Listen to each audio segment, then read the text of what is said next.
Hola mga amiga! So yan, for today's ganap nga ay magluluto tayo ng ginataang pasayan with mamahaling gulay. So ayan, mamahalin na nga po talaga lahat ngayon. So pagalingan na lang kung paano mo i-level up yung iyong ulam. Dahil yung simpleng ulam ay mahal at itong espesyal ay mahal. So dito na tayo sa espesyal. So, ang request nga ng aking asawa ay ginataang tulingan or ginataang yellow pin. Bahala na kung alin doon. Magkakamag-anak rin naman yon. Kaso nga ay walang nabili ang aking nanay sa palengke. Yes, naubusan kasi medyo late na kami nakapag-decide kung anong uulamin. So, sabi niya meron pa namang pasayan. So, itong pasayan na yung pinabili ko, 1 kilo nga ay 500. Wow! So, ginisa ko na nga itong bawang sibuyas at luya. Oo, hindi ko na inisa-isa. Magkikita-kita rin naman sila sa finance. Ganun dapat ang pagluluto ko. Boy, wala na masyadong eme.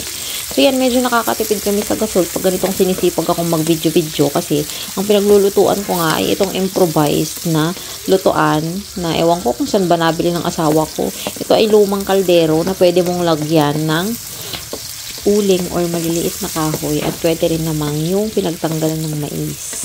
Wow!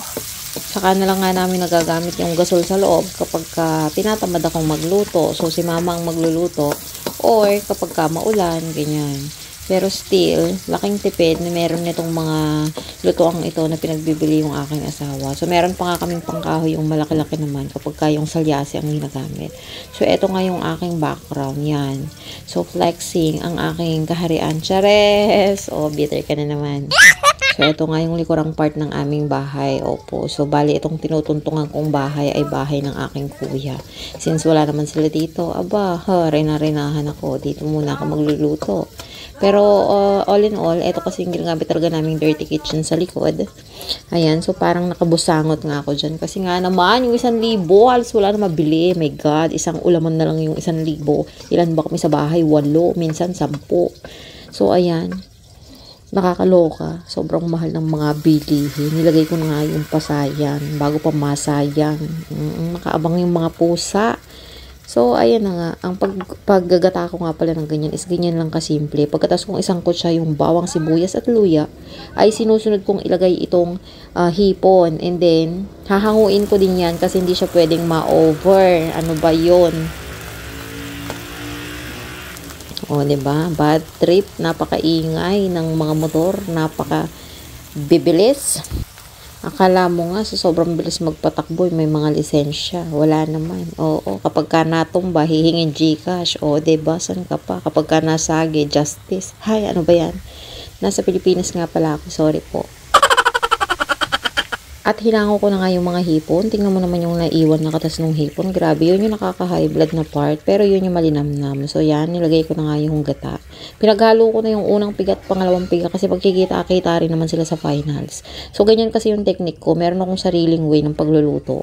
Tulad ng sa buhay natin, meron tayong kanya-kanyang way kung paano tayo mabuhay. So walang pakialamanan. Charot. At finally, kumulo na nga. Yes, parang yung dugo ko lang sa'yo kumukulo. Charot! At fast forward na nga yung video. Nawawala yung video ko kung paano ko nilagay yung kalabasa, sitaw at itong sili. Nag-magic tong aking cellphone. So, ayan. Fresh na fresh nga yung nabili ng aking mudrakel sa palengke. Tingnan mo naman. So, expected ko dyan. Matagal ko siyang pakukuluan. Kasi nga naman, 'di ba kadalasan kapag ka ang gulay dinala na sa palengke, ayan, binababad sa formalin. Pero ito, in all fairness, saglit ko palang pinakuluan. Ayan, lumambot na. Kasi lambot ng puso ng inyong Mama Dora. Charot! Aww. Kita mo yan, di ba? Ang special, ang ganda ng kulay, ang ganda ng pagkakamatch ng dilaw sa berde. So, eto na nga't malapit-lapit na tayo sa finals. Itatappings ko na lang yung aking sinangkutsang hipon. Yes, hindi ko siya dyan pinatatagal kapag ka nagagata ako kasi nga, ang tendency yung ating hipon ay mahirap balatan. Di ba ganun naman ang hipon kapag ka na-overcook ay pangit na yung kanyang balat, dumidikit na sa kanyang laman. So, yan. Naglagay lang ako ng pampalasang patis and then konting magic. So, baka naman, magic. So, yan. Malayo tayo sa katotohanan. Kaya rin na tayo sa ganitong vlog lang. Oo. So, nag-iba nga yung way natin ng videos dito sa ating YouTube. Yes. So, hindi ko na siya masyadong ginagamitan ng music dahil madalas ay mag-copyright. And then, tinanggal ko na din yung mga pagkahaba-habang mga intro, outro, yeah. Kasi madalas maboring ang mga nanonood. So, eto, malapit na tayo sa katotohanan. Ayan, tinappings ko na ang ating hipon. So, magiging ganito na lang kasimple yung mga videos natin dito sa YouTube. Iniingatan ko lang kasi itong ating account dahil monetized ito at balang araw ay pwedeng gamitin ng aking panganay or ng aking mga anak kapag gusto nilang pasukin ang mundo ng vlogging. So, ako, tanggap ko na hindi ako ganun ka maalam masyado dito sa mga pinaggagawa ko sa vlogging, sa mundo ng vlogging. Pero anyway, I'm thankful dahil meron tayong monetized channel. So, iniingatan ko ito. And then, hopeless ako kay Mameta. Kaya, nandito ako ngayon sa YouTube. Yes, nakaka-hopeless kasi doon sa Meta World dahil napaka-toxic. Yes.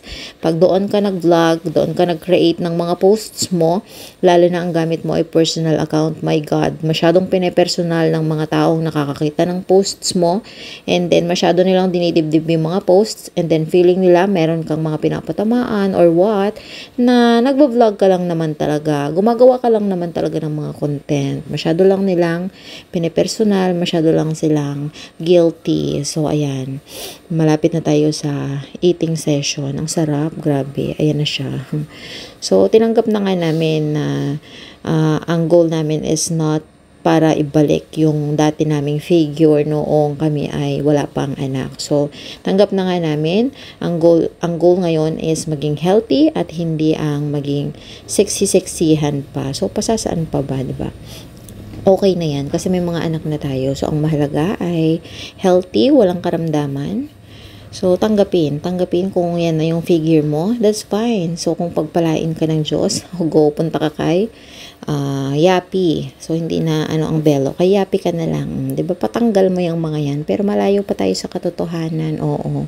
So, ayan ang aming mukbang session ng aking juwawing. Ina-enjoy nga namin itong aming meal. So, ngayon ay medyo may time kaming magsabay kumain. Pero, madalas wala. Kaya yan, kapag dito siya kakain, talagang ako yung magluluto. So guys, thank you for watching. Pa-subscribe naman po at pa-share ng aming video para marami pa tayong ma-reach out. Thank you so much. Bye!